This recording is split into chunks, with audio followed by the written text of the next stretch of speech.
This Headless Professor video is about relevance. Humans are values-seeking creatures. Values motivate human actions. Something is relevant to a person because it has the capacity to achieve something of value or poses a threat to a value. There are different values that compete for our attention. People do not give the same priorities to the values. Some values are considered more important than others. Different people will have different priorities when it comes to values. Values can be categorized on 3 levels of relevance: ultimate, utilitarian, and ulterior. Ultimate relevance deals with the spiritual. Utilitarian relevance deals with the body. And ulterior relevance is not very obvious to us because it's in the unconscious. Ultimate relevance serves as a guide to what is moral. Utilitarian relevance serves as a guide to what is prudent or wise. Ulterior relevance governs our behavior through a kind of obsessive-compulsive disorder. Let's talk about utilitarian relevance first. It's the easiest to understand because it refers to things that are tied to the body and deals with the body's needs for survival, or finding pleasure, avoiding pain, finding comfort, and maximizing such things as health and wealth. If we look at Abraham Maslow's pyramid of needs, it is obvious that the bottom needs, physiological needs, the safety needs, clearly have utilitarian relevance. You could also say that being loved and belonging to a group has utilitarian function. It helps us meet our other needs as well. Even our self-esteem needs would be utilitarian because it helps us maintain our mental health.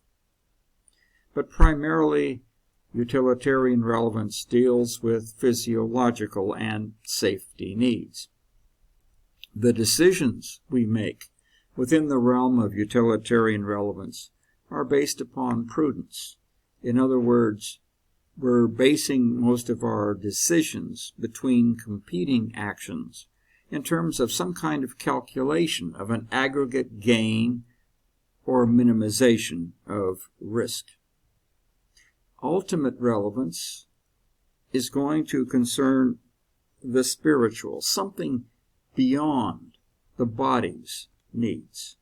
So if we look here again at Maslow's pyramids, some people would see the love they have for their family or belonging to a family or a great nation as something worthy of ultimate relevance. Some people regard their self-esteem as having ultimate relevance.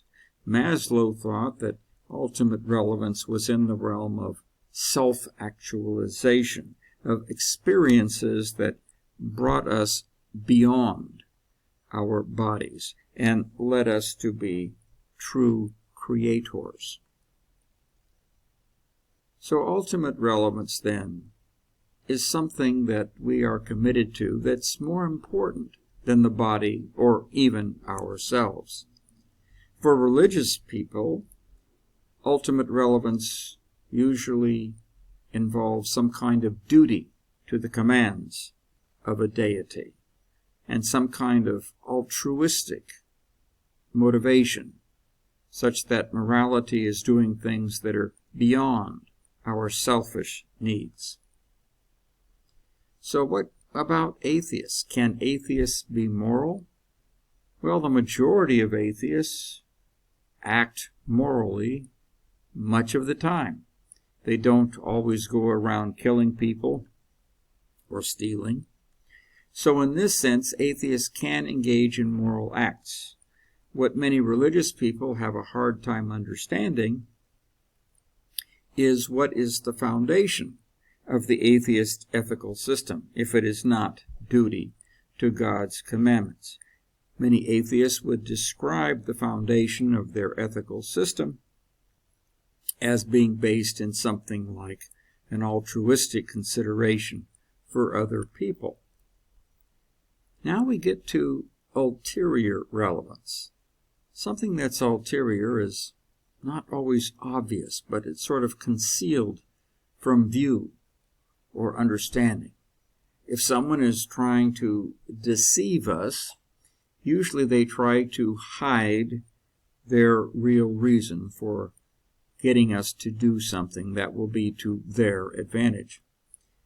But the greatest kind of ulterior relevance occurs when something is concealed or hidden from ourselves, where we have secret needs, perhaps neurotic or compulsive needs. And these can actually occur just about at any stage of Maslow's pyramid. Now, we have a real need to eat. Nutritious food does have utilitarian relevance. But if we put an excessive need for eating, we eat too much and become obese. On the other hand, some people are excessively committed to remaining thin and engage in the eating disorders of anorexia or bulimia. Some people develop a chemical dependency involving drugs or alcohol. Some people obsessively pursue money beyond the point that they need for comfort and meeting their real material needs. Similarly, some people pursue status excessively and seem to be overly preoccupied with what they think other people think about them. And of course, there are the classic disorders within obsessive-compulsive conditions of cleanliness, punctuality, or the maintenance of order. One of the great problems of religion that we can see is that religion does not primarily function within the realm of utilitarian relevance, as technology does.